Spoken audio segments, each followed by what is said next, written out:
እንኳን ለቸሩ መድኃኔ ዓለም ኢየሱስ ክርስቶስ ወርሃዊ በዓል እንዲሁም በዚህች ዕለት ታስቦ ለሚውሉ ቅዱሳን ወርሃዊና ዓመታዊ መታሰቢያ በዓላቸው በሰላም አደረሳችሁ አደረሰን። በስመ አብ ወወልድ ወመንፈስ ቅዱስ አሐዱ አምላክ አሜን። የተከበራችሁ የልዑል እግዚአብሔር ቤተሰቦች፣ የእናታችን የቅድስት ድንግል ማርያም የአስራት ያደራ ልጆች፣ የቅዱሳን መላእክት፣ የቅዱሳን ጻድቃን፣ የቅዱሳን ሰማዕታት ወዳጆች በልዑል እግዚአብሔር አምላካችን ፍጹም ሰላምታ እንደምን ቆያችሁ እያልን ከዚህ በመቀጠል በቀዳሚ ዕለት የሚነበበውን የቸሩ መድኃኔ ዓለምን ድርሳን እናሰማለን። በስመ አብ ወወልድ ወመንፈስ ቅዱስ አሐዱ አምላክ አሜን። አንድ አምላክ በሚሆን በአብ በወልድ በመንፈስ ቅዱስ ስም በማመን ሁሉን የሚያደርግ ሁሉን የሚታደግ የጌታችን የመድኃኔ ዓለምን የሞቱንና የመከራውን ነገር የሚናገር በዕለተ ቀዳሚት የሚነበብ ድርሳኒ ነው። ጌታችን መድኃኒታችን ኢየሱስ ክርስቶስም ኤሎሄ ኤሎሄ ኤልማ ሰበቅታኒ እያለ አሰምቶ ተናገረ። ይህም ማለት ፈጣሪ ስለ ምእመናን ለምን ተውከኝ ማለት ነው። እዚያ የቆሙ አይሁድ ግን ይህስ ኤልያስን ይጠራልን ብለው ተነጋገሩ። ከነዚያ በትንቢት ቃል ኤልያስ መጥቶ ያድነው እንደሆነ ተውትን የዋሉ። ጌታችን መድኃኒታችን ኢየሱስ ክርስቶስ ግን ፈጣሪ ለምን ትተውኛል ያለው ከሰማይ ረዳት ሽቶ አይደለም፣ የብዙ ብዙ የሚሆኑ የመላእክት ፈጣሪያቸውም ነውና።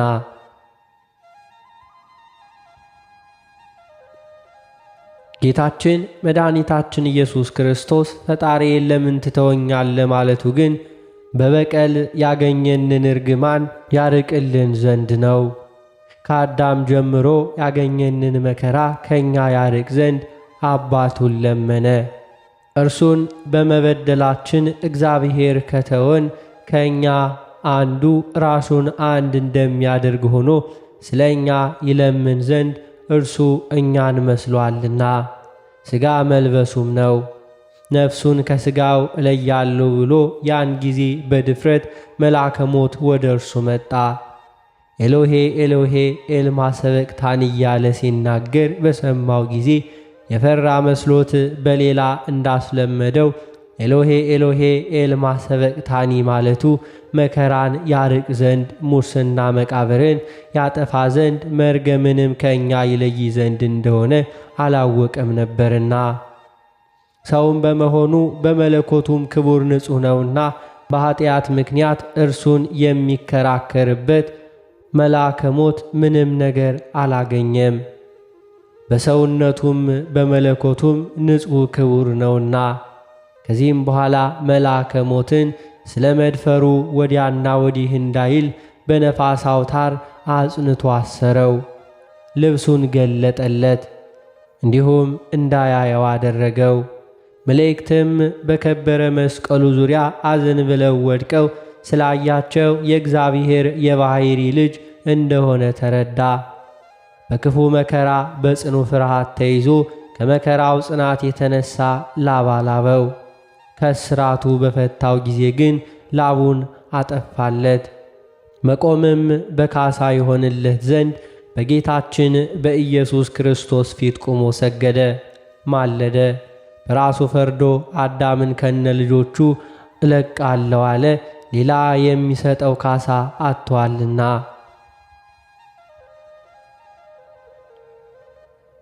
ዳግመኛም ጌታችን ኢየሱስ ክርስቶስ አሰምቶ ተናገረ። ነፍሱንም ለእግዚአብሔር አብ ለእግዚአብሔር መንፈስ ቅዱስ አደራ አለ። በሥልጣን አንድ ስለሆኑ አባቴ ነፍሴን በእጅህ አደራ ላለው እግዚአብሔር አብ አባቱ ነውና እግዚአብሔር መንፈስ ቅዱስም የአባቱ እጅ ነውና። ይህም አደራ ማለቱ ስለ ነፍሱ አይደለም። እርሱ ራሱ እኔ ነፍሴን ከሥጋዬ ለያታለሁ፣ ዳግመኛም አነሳታለሁ፣ ያለ እኔ ፈቃድ ነፍሴን ከሥጋዬ የሚለያት የለም ብሎአልና። እኔ በፈቃዴ ሥጋዬን ከነፍሴ ለይቼ በመቃብር አኖራታለሁ እንጂ። ዳግመኛም አነሳት ዘንድ ሥልጣን አለኝ፣ በመስቀልም በመቃብርም አኖራት ዘንድ ይቻለኛል። እኔ በፈቃዴ ነፍሴን ከሥጋዬ እለያታለሁና። ነገር ግን ነፍሱን አደራ በማለቱ የእኛን ነፍስ ወደ አባቱና ወደ መንፈስ ቅዱስ አደራ ብሎ መልኩ ፈጽሞ ክፉ ከሚሆን ከሞት እጅ አዳነን። ጌታችን መድኃኒታችን ኢየሱስ ክርስቶስም ትንቢቱ ሁሉ እንደ ተፈጸመ ባየ ጊዜ መጽሐፍት የተናገረው ይደርስ ዘንድ በሙታን ልማድ ውሃ ጠማኝ አለ። በጽም አንደበቱ ደርቋልና ጉሮሮም ተጣግቷልና። ቀድሞም በጎዳና ሲሄድ በጽም ደክሟል፣ ሰውነቱም በጽም ታስሯልና። ምንጭ ካለበት ስፍራ ተቀምጦ ከሳምራዊት ሴት ውሃ ለመነ። ይህችም የሳምራዊት ሴት አላጠጣችውም። እኔ የሳምራዊት ሀገር ሴት ስሆን አንተ የአይሁድ ወገን ስትሆን እንዴት እኔን ውሃ ጠጭኝ ትለኛለህ? አለችው እንጂ አይሁድ ከሳምራዊ ሰዎች ጋር በሥርዓትና በባህል አይተባበሩምና።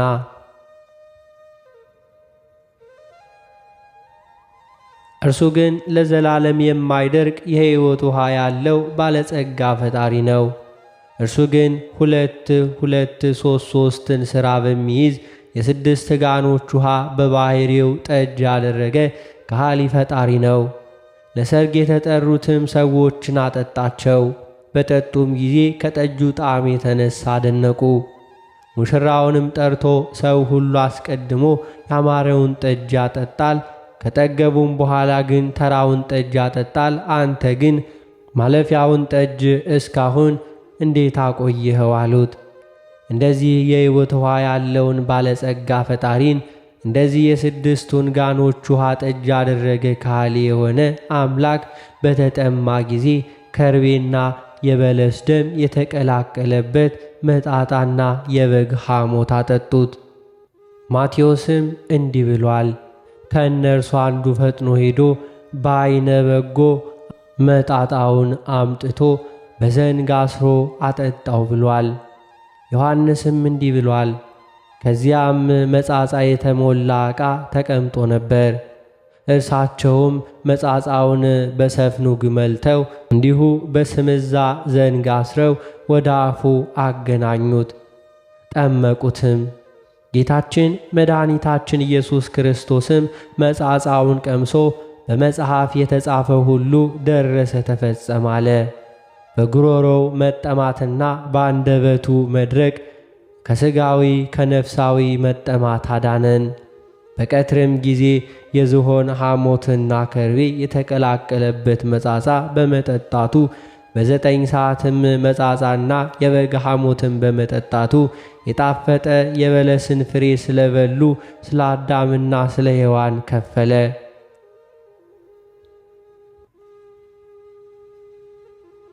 ለእኛ መሪር የሆነ ሞትንና እርግማንን አጠፋልን።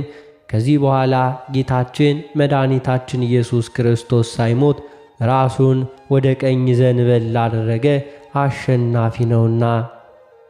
ከሞተ በኋላ ግን ራሱን አላዘነበለም። ሞት እንደሚበረታባቸው እንደ ሞቱ ሰዎች አይደለምና ከሞቱ በኋላ ራሳቸውን ወደ ግራ ወደ ቀኝ እንደሚያዘነብሉ አይደለምና። ጌታችን ግን ራሱን ወደ ቀኝ በማዘንበሉ እኛ ከግራ ወደ ቀኝ አለፍን። ጌታችን ራሱን በማዋረዱ ራሳችንን ከመዋረድ ወደ ልዕልና አወጣን።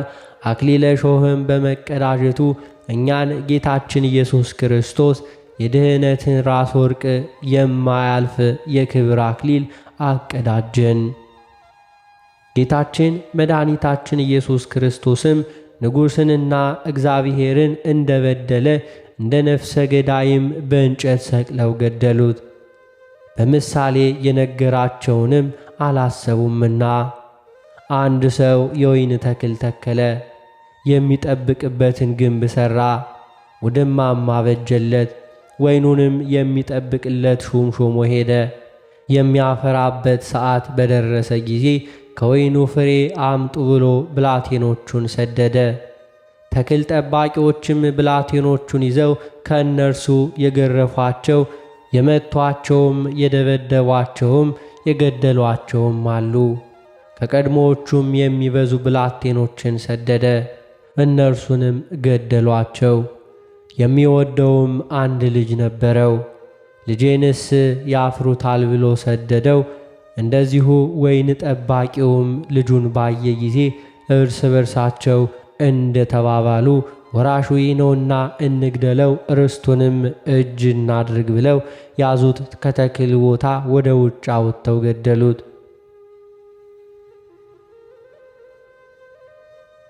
እንግዲህ የተክሉ ባለቤት እነዚህን ምን ያደርጋቸዋል? መጥቶ ይገድላቸው የለምን? ወይኑንስ ፍሬውን በየጊዜው የሚሰጡ ለሌሎች ሰዎች ይሰጣቸው የለምን ብሎ የነገራቸውን አላስተዋሉምና።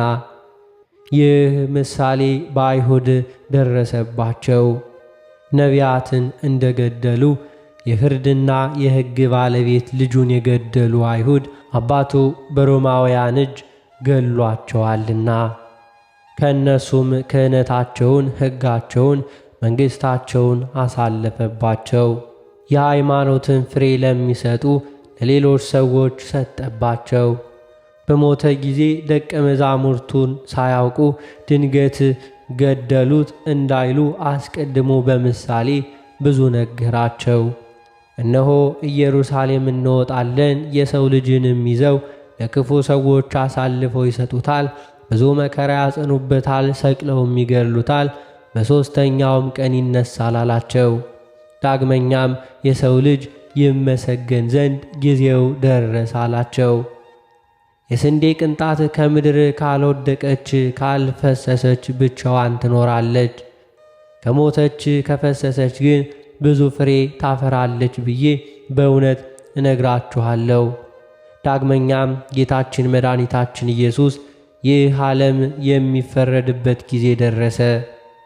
እንግዲህ ስለዚህ ዓለም አበጋዝ ዲያብሎስ ይፈርድበታል፣ ከሰው ለይተው ይሰዱታል። እኔም ከተሰቀልኩ በኋላ ሁሉንም ወደ እኔ እስባለሁ፣ ወገኔ አደርጋቸዋለሁ። ይህንንም ማለቱ በማናቸውም ሞት ይሞት ዘንድ ስላለው ሲነግራቸው ነው።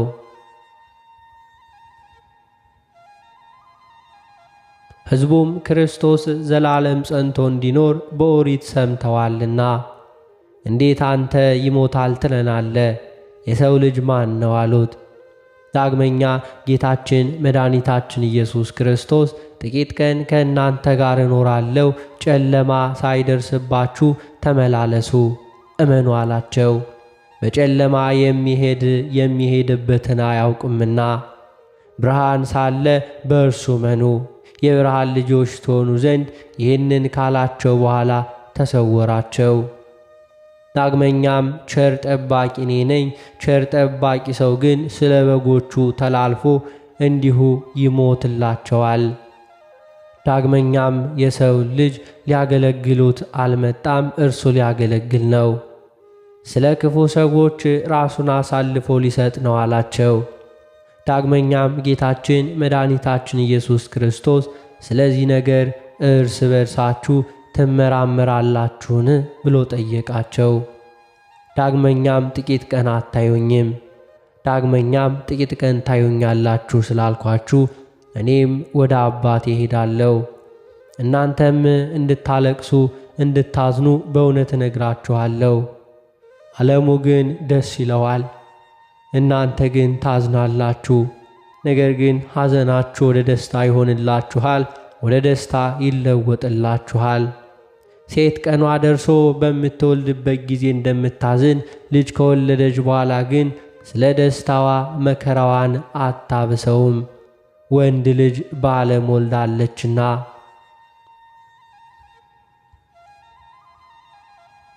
እናንተም እንደዚሁ ታዝናላችሁ፣ ነገር ግን እንደገና አያችኋለሁ፣ ልባችሁም ደስ ይለዋል፣ ደስታችሁንም ከእናንተ የሚወስድባችሁ የለም። ዳግመኛም ጌታችን መድኃኒታችን ኢየሱስ ክርስቶስ እስከ 2 ቀን ድረስ ፋሲካ እንዲሆን እወቁ። የሰው ልጅም እንዲሁ ይይዙታል፣ ሰቅለውም ይገድሉታል አላቸው። ይህም የጌታችን ስቅለቱ በፈቃዱ ነው። በፈቃዱስ ባይሆን ባልገደሉትም ነበር። ይጥሉትም ዘንድ ወደ ተራራው ራስ ባልደረሱት ጊዜ ከመካከላቸው ተሰውሮ ሳያዩት ሄዷልና። ዳግመኛም አይሁድ ይመቱት ዘንድ ደንጋይ ባነሱ ጊዜ ከምኵራብ ከአዳራሽ ወጥቶ ከመካከላቸው ተሰውሮ ሄዷልና። ሊይዙት በወደዱ ጊዜ ከእጃቸው አምልጦ ወደ ዮርዳኖስ ማዶ ሄደ። ፈቃዱ ስለሆነ ገደሉት እንጂ ስለ እኛ ይሞት ዘንድ ፈቃዱ ነውና። ሐዋርያው ቅዱስ ጴጥሮስም እንዳይሞት በከለከለው ጊዜ ጌታችን መድኃኒታችን ኢየሱስ ክርስቶስ ጴጥሮስን ባላጋራዬ ከኋላዬ ወግድ ብሎ ተቆጣው። የሰውን እንጂ የእግዚአብሔርን አታስብምና አለው። ሐዋርያው ጴጥሮስም በደብረ ታቦር ቤት ሊሠራ በመከረ ጊዜ ጌታችን መድኃኒታችን ኢየሱስ ክርስቶስ በዚያ ይኖር ዘንድ በግብፅ ታምር ካደረገ ከሙሴ ጋር በሹመቱም ላይ እሳት ካወረደ ቀናኢ ከሚሆን ከኤልያስ ጋር አይሁድ እንዳይገድሉት ጌታችን ኢየሱስ ክርስቶስ ምክሩን አልተቀበለውም። ከደብረ ታቦር ወርዶ ስለ እኛ ሞተ እንጂ ከመላእክት ጥቂትም አነሰ። የማይሞት ፈጣሪ ሲሆን ስለ እኛ መከራ ተቀብሎ ሞቷልና። የሚያገለግሉት መላእክትን ከእሳት ከነፋስ የፈጠራቸው እርሱ ሲሆን ሥጋም ከመላእክትም ጥቂት አነሰ መባሉ ሞት ስለሚባል መከራ ነው። አነሰ መባሉ በክብር በጌትነት አይደለም፣ በተዋህዶ ከመለኮት ጋር አንድ አካል ነውና።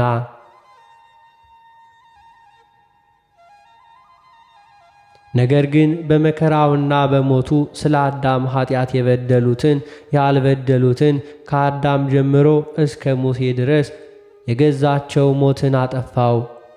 ሁሉ በአዳም አምሳል ተፈጥሮአልና፣ ለጌታችን ግን ሞት አይገባውም፣ እንደ ሰው በዘር አልተወለደምና እርሱ አልበደለምና።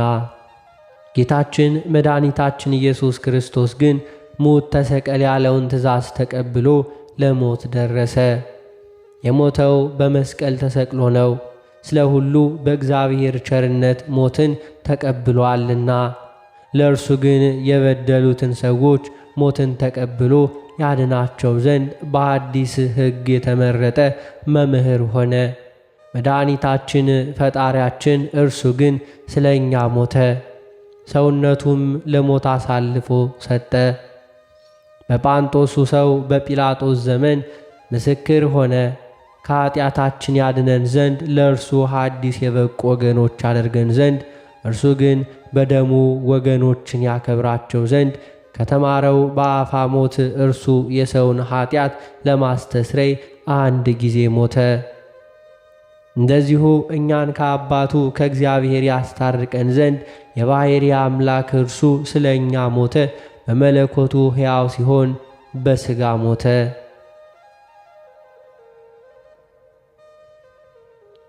አይሁድ ግን ቀኑ ዓርብ ነበርና ሰንበት ስለሆነ እኒህ ሰዎች እንደ ተሰቀሉ እንዳያድሩ አሉ፣ ሰንበትን ያከብራሉና። ጭፍሮችም ተሰውረው መጥተው እሊህን ሰዎች ጭንጭናቸውን ሰብረን እናውርዳቸው ብለው ለመኑ። ከጌታ ጋር የተሰቀሉ ሁለቱን ሰዎች ጭንጭናቸውን ሰብረው አወረዷቸው። ጭፍሮችም ወደ ጌታችን ወደ ኢየሱስ በደረሱ ጊዜ ፈጽሞ እንደ ሞት አይተው ጎኑን አልሰበሩትም። ከጭፍሮች አንዱ ከሞተ በኋላ በ11 ሰዓት ተኩል ጭኑን ስላልሰበሩት ተቆጥቶ መሞቱንና አለመሞቱን ያውቁ ዘንድ በሰሩለት ታላቅ ጦር ጎኑን ወጋው እንጂ። ጌታችን መድኃኒታችን ኢየሱስ ክርስቶስንም ጎኑን በወጋው ጊዜ ጥሩ ውሃ ትኩስ ደም ፈሰሰ። ደሙም ከውሃው ጋር አዳምን ለማዳን መቃብሩን ዘልቆ ከአዳም አጽም ላይ ፈሰሰ። እንደ ሩቅ ብእሲ ደሙ ደርቆ የሞት አይደለምና። መላእክትም ደሙን በእሳት ጽዋ ተቀበሉት። ያየውም ሐራዊ ምስክር ሆነ። ምስክርነቱም እውነት ነው።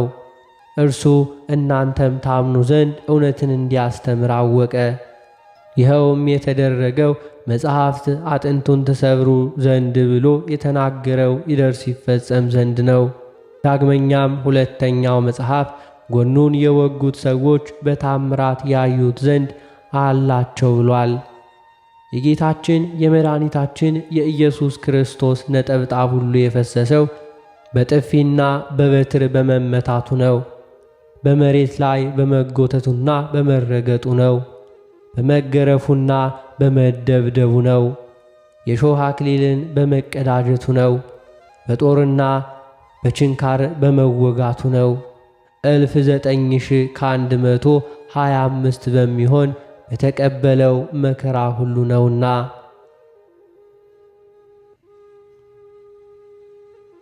በዚህም በመወጋቱ በፈሰሰ ደሙ የእሳት በትርና የእሳት ጦርና የእሳት ሰይፍም በያዙ በሱራፌልና በኪሩቤል እጅ 5500 ዘመን የተዘጉ ሦስቱን የገነት በሮች ከፈተልን።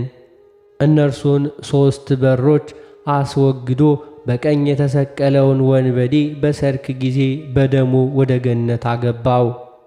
ይኸውም ደም አዳምን ከነ ልጆቹ እጁን ይዞ ከሲኦል አወጣቸው። ከሲኦልም ባወጣቸው ጊዜ በነቢዩ በሙሴ ምስጋና አመሰገኑት። በደሙም ወደ ተከፈተ ገነት አገቡት። ይኸውም ደም አዳምን ከነ ልጆቹ እጁን ይዞ ከሲኦል አወጣቸው። ከሲኦልም ባወጣቸው ጊዜ በነቢዩ በሙሴ ምስጋና አመሰገኑት። በደሙም ወደ ተከፈተው ገነት ገቡ። በመጀመሪያይቱ ሰንበትና እሁድ በተባለችው በታላቂቱ ሰንበት ሕዝቡን በደስታ ከሲኦል አወጣቸው፣ በገነትም አኖራቸው። ጌቶቼ አብ መንፈስ ቅዱስ ሆይ አደራላችኋለሁ። እመቤቴ ማርያም አንቺን ቃል ኪዳን ግቢልኝ እልሻለሁ፣ እማልድሻለሁ። በነፍሱና በሥጋው በተቀበላቸው መከራዎች ሁሉ በመቸንከሩ የእሾህ አክሊል ተቀዳጅቶ በመሰቀሉ በመሞቱ ወደ ሲኦል በመውረዱ በጦር በመወጋቱ ጌታችን ኢየሱስ ክርስቶስ በመቀበሩ ኀጢአቴን ሁሉ ይቅር ትሉ ዘንድ ከኀጢአትም ፍዳ ሁሉ ታድኑኝ ዘንድ ለዘላለሙ አሜን። አምላካችን ፈጣሪያችን ቸሩ መድኃኔ ዓለም ረድኤትን በረከትን ያሳድርብን፣ ኀጢአታችንንም እስከ ዘላለሙ ይቅር ይበለን።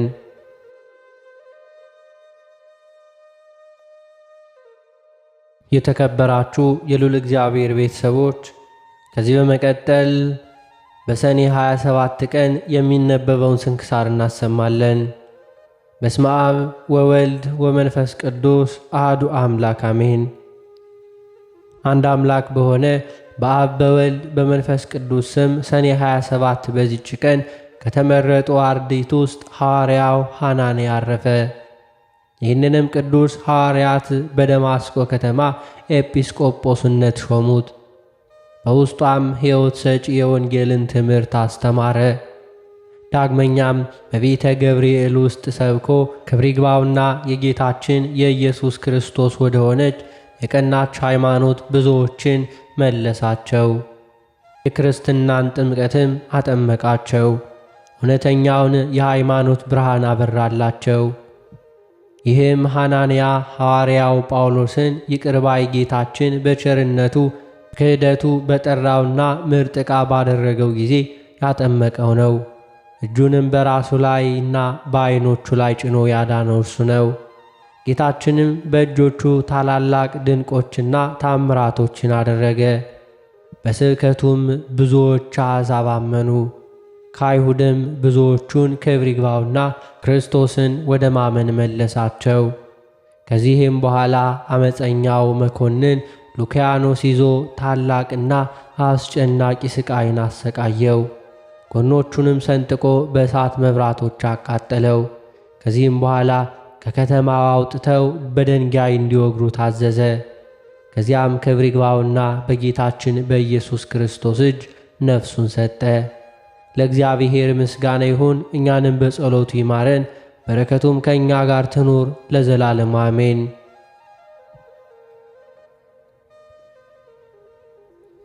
በዚህችም ቀን ሰንደላት ከሚባል አገር ቅዱስ ቶማስ በሰማዕትነት ሞተ። ከእርሱም ጋር 700 ወንዶችና 9 ሴቶች በሰማዕትነት ሞቱ። ይህም ቅዱስ ዕድሜው 11 ዓመት በሆነው ጊዜ የእግዚአብሔር መልአክ የመላእክት አለቃ ቅዱስ ሚካኤል በበረሃ ሪያዎቹን ሲጠብቅ ተገለጸለት። ወደ መኮንኑም ሂዶ ክብር ይግባውና በጌታችን በኢየሱስ ክርስቶስ ስም ይታመን ዘንድ አዘዘው። ያን ጊዜም ተነስቶ የገመድ አለንጋ ይዞ ብቻውን ወደ እስክንድርያ ሀገር ሄደ። በመኮንኑም ፊት ክብር ይግባውና በጌታችን በኢየሱስ ክርስቶስ ስም ታመነ። መኮንኑም ለአማልክት ሰዋለው። ጸሐፊውም ሊያደርገው ቃል ኪዳን ገባለት። ቅዱስ ቶማስም ተቆጥቶ ያችን አለንጋ አውጥቶ መኮንኑን ብዙ ግርፋት ገረፈው። የመኮንኑ ሎሌዎችም ይዘው ጽኑ ሥቃይን አሰቃዩት። ሥጋውንም በብረት መጋዝ ሰነጠቁ። ክብር ይግባውና በጌታችን በኢየሱስ ክርስቶስ ዘንድ እርዳታን ለመነ። ወዲያውም መልአኩን ልኮ አዳነው። ከዚህ በኋላ በእስር ቤት አሰሩት። የወህኒ ቤቱ ጠባቂም ስለታመመ ልጁ ለመነው። እርሱም ያንን የገመድ አለንጋ ሰጠውና ይህን አለንጋ በልጅህ ላይ አኑር አለው። እንዲሁም አደረገ። ያን ጊዜም ልጁ በእግዚአብሔር ኃይል ዳነ። መኮንኑም በሰማ ጊዜ ወደ እርሱ አቅርቦ ለአማልክት ሰዋለው። ቅዱስ ቶማስም በፊትህ እሰዋ ዘንድ ና እንሂድ ብሎ መለሰለት። መኮንኑም እውነት መስሎት ደስ አለው። ወደ ጣዖቶቹ ቤትም ወሰደው። ያን ጊዜ ቅዱስ ቶማስ ጣዖትን ያጠፋቸው ዘንድ ወደ ጌታችን ኢየሱስ ክርስቶስ ለመነ። ወዲያውኑ ሁሉም ጣዖታት ተሰባብረው ሰይጣኑን በመኮንኑ ላይ ተቀመጠ። ከሕያው እግዚአብሔር ልጅ ከጌታችን ኢየሱስ ክርስቶስ በቀር ሌላ አምላክ የለም ብሎ እስኪታመን ድረስ አነቀው።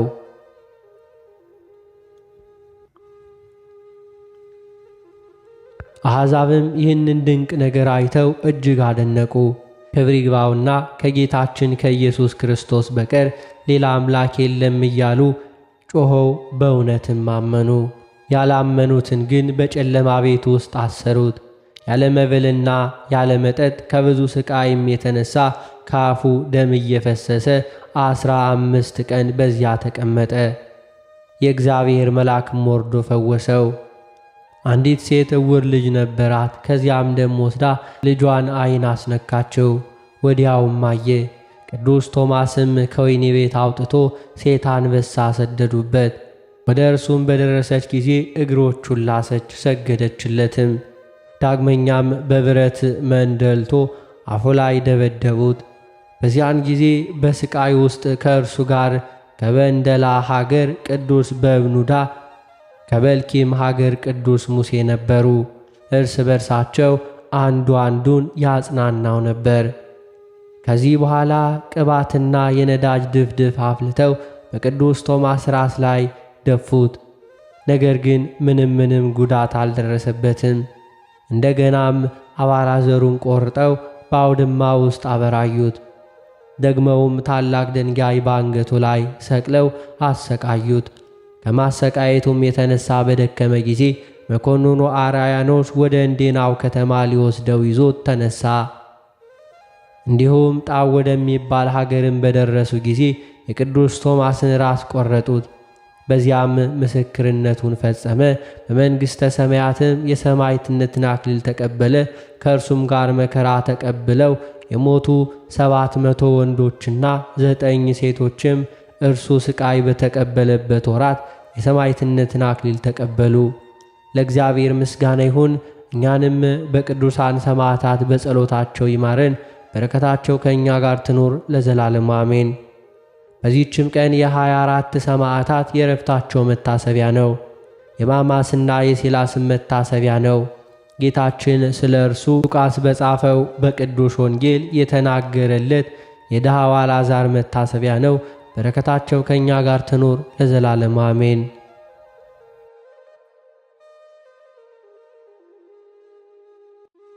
የተከበራችሁ የልዑል እግዚአብሔር ቤተሰቦች፣ ከዚህ በመቀጠል በቸሩ መድኃኔ ዓለም ኢየሱስ ክርስቶስ በዓል ዕለት የሰኔ 27ን ቀን የቅዳሴውን ምስባክና በቅዳሴ ጊዜ የሚነበበውን ምንባብ እናሰማለን። መዝሙር 69 ቁጥር 29። እኔ ችግረኛና ቁስለኛ ነኝ፣ አቤቱ የፊትህ መድኃኒት ይቀበለኝ። የእግዚአብሔርን ስም በዝማሬ አመሰግናለሁ።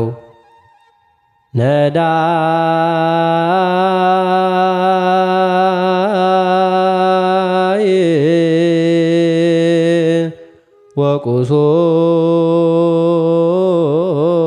ወቁሶል አነ መዳኔ ገጽ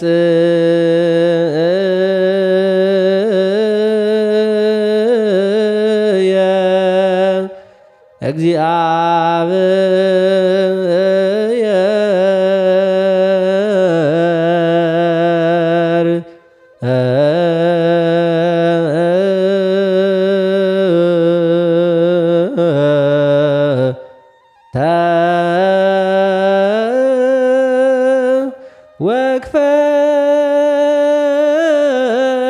ወክፈኒ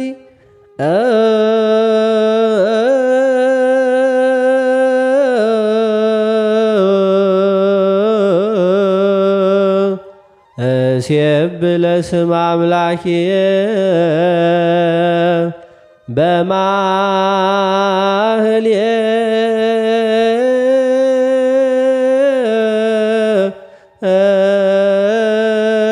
በማህሌት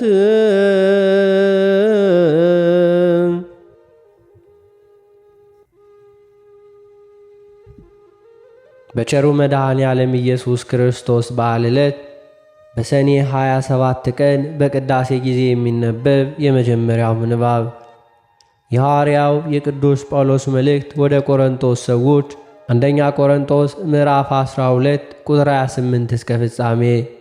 ቃሉም እንዲህ ይላል። እግዚአብሔርም በቤተ ክርስቲያን አንዳንዶቹን አስቀድሞ ሐዋርያትን፣ ሁለተኛም ነቢያትን፣ ሦስተኛም አስተማሪዎችን፣ ቀጥሎም ታምራትን ማድረግን፣ ቀጥሎም የመፈወስን ስጦታ፣ እርዳታንም፣ አገዛዝንም፣ ልዩ ልዩ አይነት ልሳኖችንም አድርጓል። ሁሉ ሐዋርያት ናቸውን? ሁሉስ ነቢያት ናቸውን? ሁሉስ አስተማሪዎች ናቸውን? ሁሉስ ታምራትን ይሠራሉን? ሁሉስ የመፈወስ ስጦታ አላቸውን? ሁሉስ በልሳኖች ይናገራሉን? ሁሉስ ይተረጉማሉን? ነገር ግን የሚበልጠውን የጸጋ ስጦታ በብርታቱ ፈልጉ። ደግሞም ከሁሉ የሚበልጥ መንገድ አሳያችኋለሁ።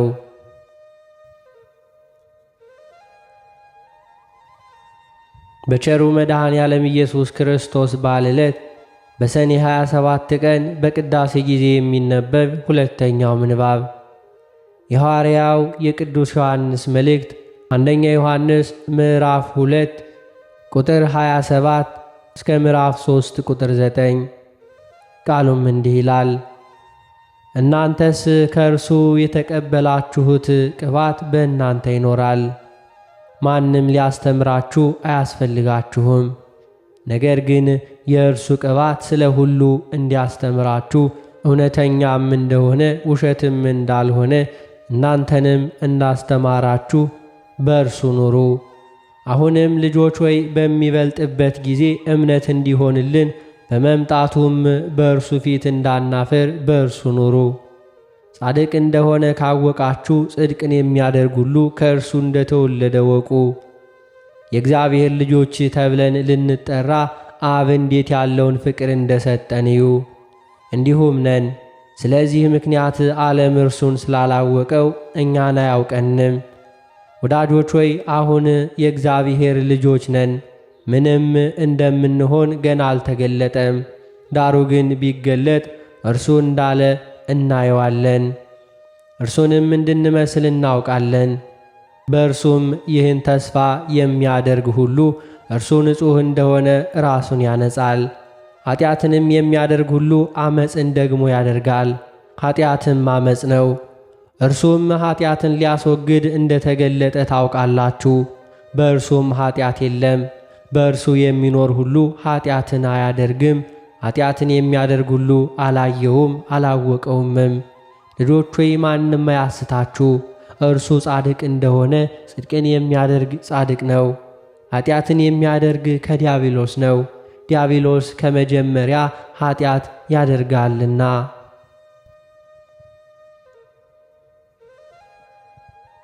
በቸሩ መድኃኔ ዓለም በዓል ዕለት በሰኔ 27 ቀን በቅዳሴ ጊዜ የሚነበብ ሦስተኛው ምንባብ የሐዋርያት ሥራ ምዕራፍ 9 ቁጥር 10 እስከ ቁጥር 20። ቃሉም እንዲህ ይላል።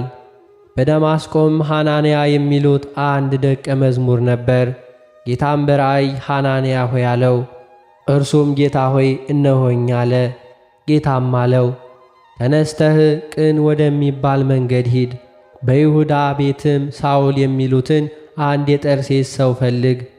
እነሆ እርሱ ይጸልያልና ሐናንያ የሚሉትንም ሰው ገብቶ ደግሞ እንዲያይ እጁን ሲጭንበት አይቷል።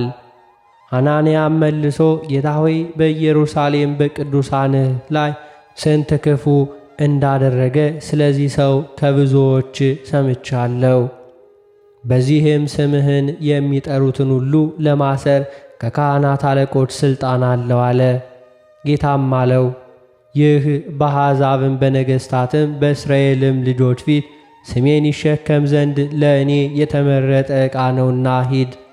ስለ ስሜ ስንት መከራ ሊቀበል እንዲያስፈልገው እኔ አመለክተዋለሁ። ሐናንያም ሄዶ ወደ ቤቱ ገባ። እጁንም ጭኖበት ወንድሜ ሳውል ሆይ ጌታ እርሱም በመጣበት መንገድ የታየህ ኢየሱስ ነው፣ ደግሞ ታይ ዘንድና መንፈስ ቅዱስ ይሞላብህ ዘንድ ላከኝ አለ። ወዲያውም እንደ ቅርፊት ያለ ከዓይኑ ወደቀ። ያን ጊዜም ደግሞ አየ፣ ተነስቶም ተጠመቀ። መብልም በልቶ በረታ። በደማስቆም ካሉት ደቀ መዛሙርት ጋር ጥቂት ቀን ኖረ።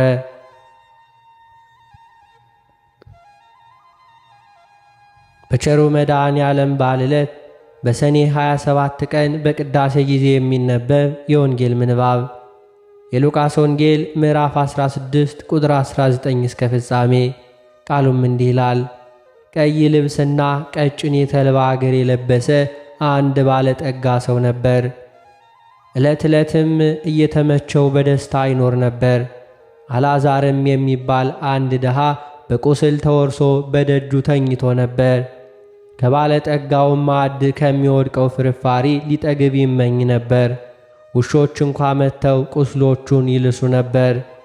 ድሃውም ሞተ። መላእክትም ወደ አብርሃም እቅፍ ወሰዱት።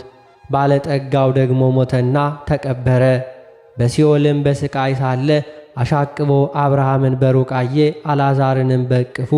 እርሱም እየጮኸ አብርሃም አባት ሆይ ማረኝ፣ በዚህ ነበልባል እሰቃያለሁና የጣቱን ጫፍ በውሃ ነክሮ መላሴን እንዲያበርድልኝ አልዓዛርን ስደድልኝ አለ። አብርሃም ግን ልጄ ሆይ አንተ በሕይወት ሳለ መልካም እንደተቀበልክ አስብ፣ አልዓዛርም እንዲሁ ክፉ። አሁን ግን እርሱ በዚህ ይጽናናል፣ አንተም ትሰቃያለ። ከዚህም ሁሉ ጋር ከዚህ ወደ እናንተ ሊያልፍ የሚፈልጉ እንዳይችሉ ወዲያ ያሉ ደግሞ ወደ እኛ እንዳይሻገሩ በእኛና በእናንተ መካከል ታላቅ ገደል ተደርጓል አለ።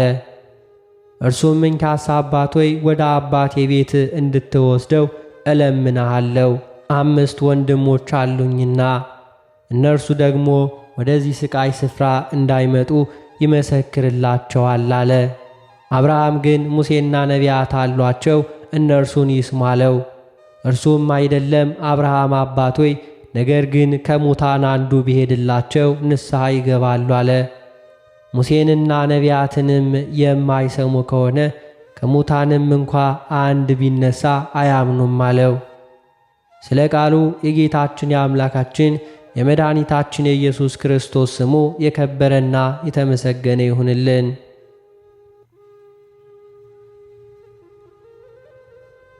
አነሳስቶ ላስጀመረን አስጀምሮ ላስፈጸመን ለጌታችን ለአምላካችን ለመድኃኒታችን ለኢየሱስ ክርስቶስ ክብርና ምስጋና ይገባዋል፣ ዛሬም ዘወትርም ለዘላለሙ አሜን።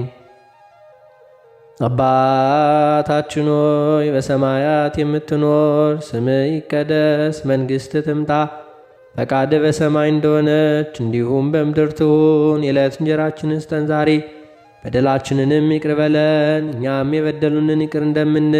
አቤቱ ወደ ፈተናም አታግባን ከክፉ ሁሉ አድነን እንጂ መንግሥት ያንተ ናትና፣ ኃይል፣ ክብር፣ ምስጋና ለዘላለሙ አሜን። እመቤታችን ቅድስት ድንግል ማርያም ሆይ በመልአኩ በቅዱስ ገብርኤል ሰላምታ ሰላም እንልሻለን። በሐሳብሽ ድንግል ነሽ፣ በሥጋሽም ድንግል ነሽ። የአሸናፊ የልዑል እግዚአብሔር እናት ሆይ ሰላምታ ላንቺ ይገባሻል። ከሴቶች ሁሉ ተለይተሽ አንቺ የተባረክሽ ነሽ፣ የማኅፀንሽ ፍሬ የተባረከ ነው። ጸጋን የተመላሽ ቅድስት ሆይ ደስ ይበልሽ፣ ልዑል እግዚአብሔር ከአንቺ ጋር ነውና ከተወደደው ልጅሽ ከጌታችን ከመድኃኒታችን ከኢየሱስ ክርስቶስ ዘንድ ይቅርታውንና ምሕረቱን ለምኝልን ኃጢአታችንንም ያስተሰርይልን ዘንድ ለዘላለሙ አሜን።